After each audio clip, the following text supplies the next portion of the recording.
Still tracking Hurricane Idalia. Once again, the big news at 5 o'clock as it's intensified. Top winds are now up to 100 miles an hour. That's a Category 2 with gusts up to 120. Pressure's fallen from 974 to 972 millibars.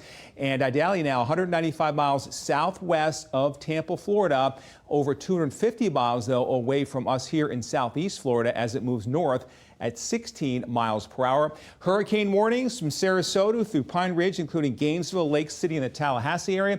Tropical storm warnings just north of Sebastian up towards northeast Florida. The storm's going to go this way, and some of those strong tropical storm force winds could be just north of the CBS 12 viewing area. Storm surge warning, Port Charlotte through Tampa Bay, Crystal River, Horseshoe Beach, out there to Port St. Joe. This is going to be the big killer. Unfortunately, water will be the huge problem, and a crazy 10 to 15-foot storm surge in this area as we go through the next 24 hours. That's going to inundate a lot of businesses, homes, cause life-threatening flooding across that part of the area. Even in Tampa Bay, storm surge will be a high 4 to 7 feet. So there's that forecast track, expected to become a Category 3 later on tonight and make landfall as a Category 3. Figure around mid-morning tomorrow in the Big Bend area.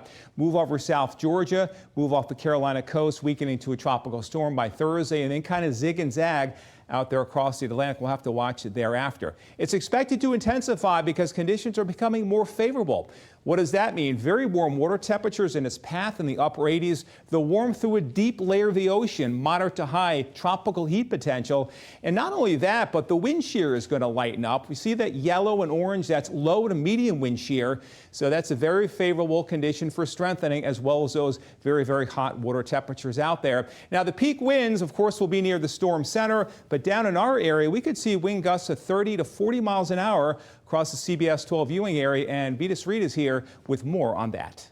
Yeah, Michael, it looks like we're definitely getting those effects already seen out there with the rain bands pushing through the area. Also, the winds are picking up, and the ocean is a little bit churning a little bit. So we do have some issues out there along the coastal regions where we have coastal flood coastal surge watches. But as far as what we're watching is mainly the rough surf for the rip currents, and that's what I'm trying to get to. So what we're looking at on the radar, we're seeing this moving north. This is actually some of the rain bands pushing through, firing off some severe thunderstorm warnings. Let's get to that first one up there. We can see that we're looking at some activity to the south. Down towards Miami, we have a severe thunderstorm warning right now. And this next line is going to be pushing north into Broward County and into Palm Beach County. But then we have this activity that went further north, a severe thunderstorm warning in Brevard County and Osceola County. And this is until 6 p.m. A lot of lightning, thunder. We could get some spinning action into some of these as well, so we have to watch that very closely. This storm is a good distance away. It's over 290 miles away from the center of circulation. But still, you can see how much we get effects from those rain bands pushing through